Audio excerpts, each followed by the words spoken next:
சன்ன பிடிக்கிறீங்களா? இதான் கேட்சிங் தி சன்னா. பிடிச்சாச்சு சார். நான் அப்ளை செய்து ரிப்ளை வரல. என்னை ஏமாத்துறாங்கன்னு நினைக்கிறேன். இந்த பீச்ல மீன் விற்க மாட்டாங்கன்னு எனக்கு தெரியும். ஆனா கோவளம் பீச்ல விற்பாங்க. மீன் இருக்கு. நம்ம இன்னைக்கு வாங்குறோம், சமைக்கிறோம், சாப்பிடுறோம்.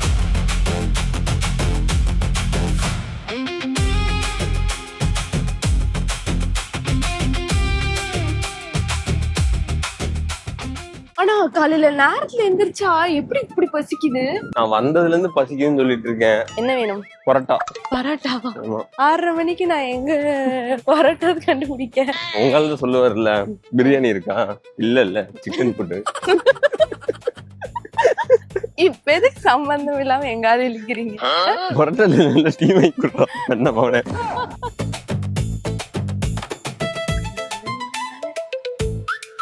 ஓ, அதான் பாக்குறேன். ஒரு ஸ்கேட்டர் கூட ஒரு 2 வீலர் வருது. ஆமா, சேஃப்டிக்கு. இந்த பையன் அழுதுட்டே போயிட்டு இருக்கான். அட்டி விழுந்துருக்கு, குச்சி இருக்குது. ஸ்கேட்டிங் பண்ண மாட்டேன்னு சொல்லுவியா?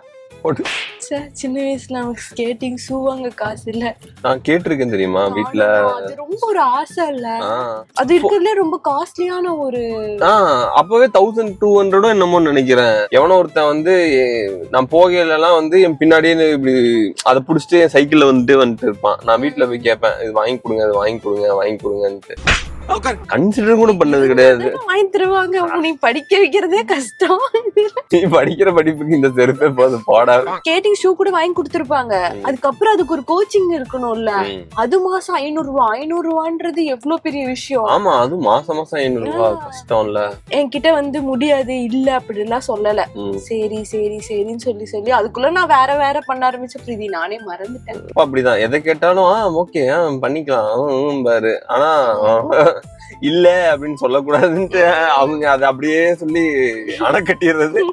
அட்டம் பிடிச்சி ஆட்டி விழுகும் போட்டு நீ அடிச்சதும் இல்ல. நானும் தர்மடி வாங்கியிருக்கிறேன்.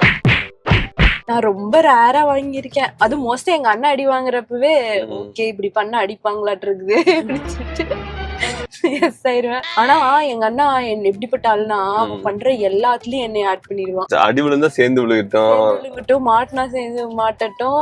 அது ஒரு மாதிரி நல்லதாவும் மாறிடுச்சு. இப்ப பண்ற ப்ராடக்ட் எல்லாம் பூரா அங்க பழகிறது. நானு எப்படி எங்க டீ குடிக்க போறோம்? டீ குடிக்க வர போகணும்ல. சரி, ஏதாவது ஒரு கடை பார்த்து நிறுத்துறேன். ஆமா, பசிக்குது. டீ இல்லைன்னா காஃபி. அப்படியே நரம்பெல்லாம் துடிக்கிது ஆரம்பிச்சிருச்சு.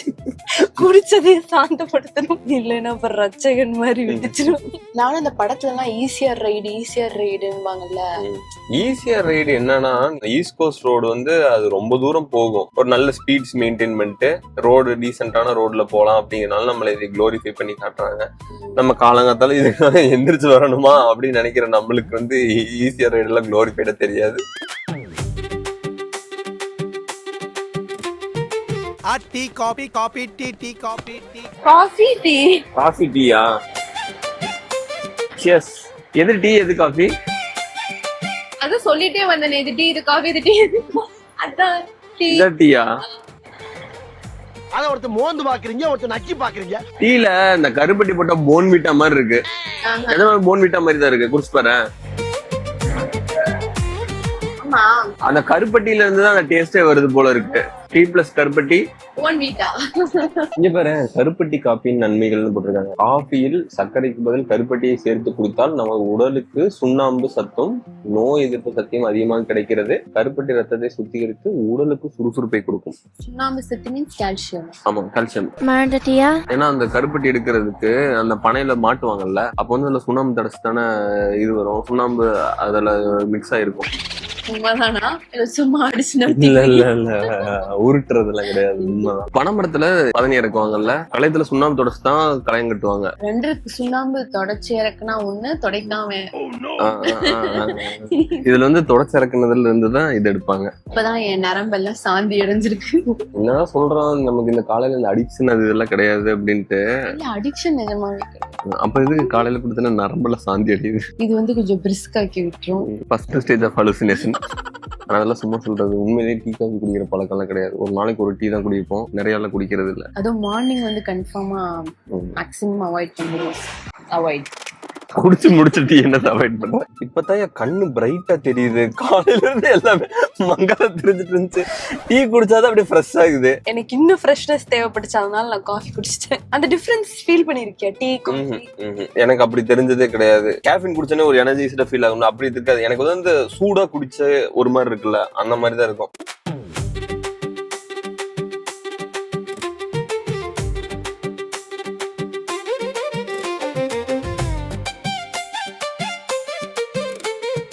இதுதான் கோவளம் பீச். 7:15 வெயில். 5:40 சன்ரைஸ் இல்ல, அதனால 7:15 சுட்டெரிக்கும் வெயில் ஆயிடுச்சு. இங்க வந்தோம்னா போட்ல ஃப்ரெஷ்ஷா மீன்கள்லாம் கொண்டு வந்து வச்சு வித்துட்டு இருப்பாங்க. இதை விட ஃப்ரெஷ்ஷா நமக்கு கிடைக்காது. ஏன்னா உண்மையிலேயே கடல இருந்து கொண்டு வந்து வச்சுட்டு இருக்காங்க.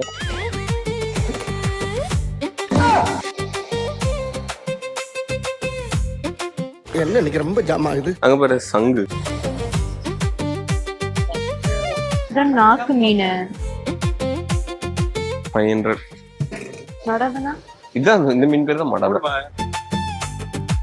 அது மீன் பிடி தடைக்காலம்ங்கிறதுனால கம்மியா தானே மீன்ஸ் இருக்கு.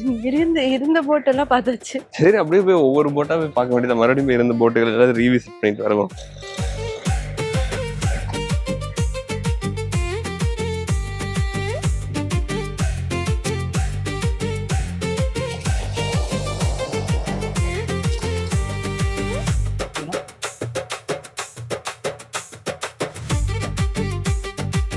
அந்த பண்ண எடுத்துக்கிறேன்.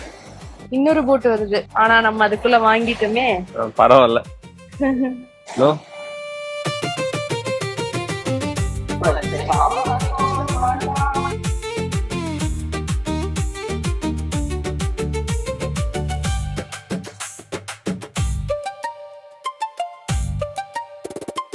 அனிருத்தோட புது பாட்டு வேற எல்லாமே இருக்கு.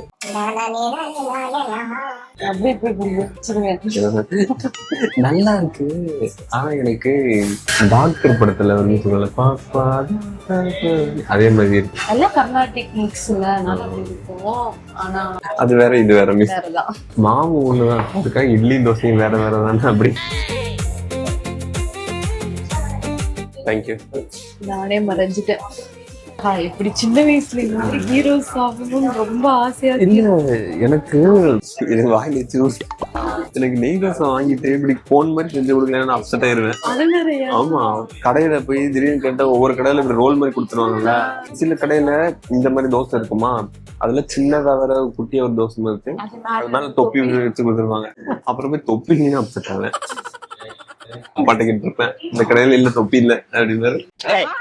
கல் தோசைக்கு தான் வடகறி நல்லா இருக்கும். ஆனா எனக்கு வடகறி ரொம்ப பிடிக்கும், அதனால எது வாங்கினாலும் வாங்கிக்குவேன். எனக்கு இன்னும் வடகிரி மேல ஒரு இது இல்ல, வடை தான் ஆல்வேஸ் உளுந்த விட. ஆனா எனக்கு நல்லா மொறு மொறுன்னு சூப்பரா கொண்டு வந்திருக்காங்க தோசை. நெய் தோசைன்னா எப்படி இருக்கணும், பிளேடு மாதிரி இருக்கணும், வாயில அவங்க வெளியே போயிருந்தாங்க, கல்லுல வச்சுட்டு நான் வந்து சாப்பிட்டு இருந்தேன். சரி, ஆசையா கொஞ்ச நேரம் கழிச்சுட்டு கல்லுல சம மொறுமொறுன்னு இருக்கும், போயிட்டு சாப்பிடலான்னு போறேன். எங்க பெரியம்மா எடுத்து மடிச்சு ஓரம் வச்சுட்டாங்க. இதுக்கு எப்படி, நான் 12th முடிச்சுட்டு பசங்க எல்லாம் சைன் பண்ணி சட்டையில சைன் போட்டு அனுப்பிச்சுட்டாங்க. சட்டையை கொண்டு வச்சு பார்த்து காஞ்சிட்டு போட்டாங்க. எனக்கு என் தோசை கதையே பரவாயில்ல, கொஞ்சம் எக்ஸிக்ரியா யோசிச்சேன். எனக்கே பிள்ளை வச்சு நீங்க எப்படி இவ்வளவு சாப்பிட்டு இருக்கேன். அதுக்கு கொத்து பரோட்டா மாதிரி இருந்துச்சு. அது ஒரு முருன்னு இருக்குல்ல, அமுத்துனு உடஞ்சிருச்சு. டேஸ்டா வேற இருக்கு, வயிறு வேற ஃபுல்லா ஆயிடுச்சு. காஃபி வேற குடிக்கணும்.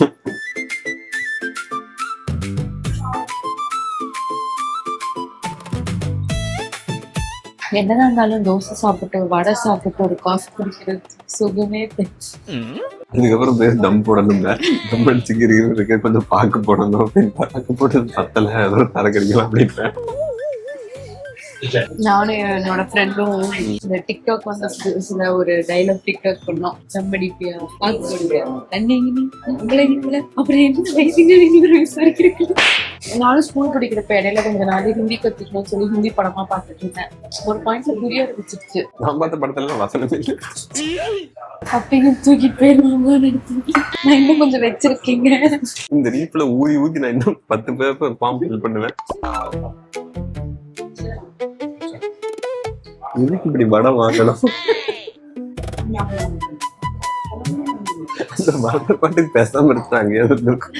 அதை வாங்கி அவங்க அம்படத்தையாக்கி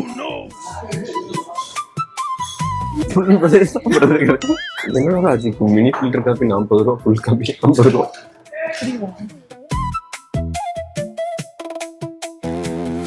அமெரிக்கன் இருப்பீங்க போட்டுக்கு லெஃப்ட் ஹேண்ட் ரைட் பண்ணிட்டு. நம்ம vlog எடுக்கிறதுல ஒரு பிளஸ் பாயிண்ட் இருக்குது. கேமரா வச்சுட்டே இருக்குமா, திடீர்னு ஏதாவது நடந்ததுன்னா நம்ம கிட்ட டேஷ் கேம் இல்லாதனால நல்லா பேசுறா.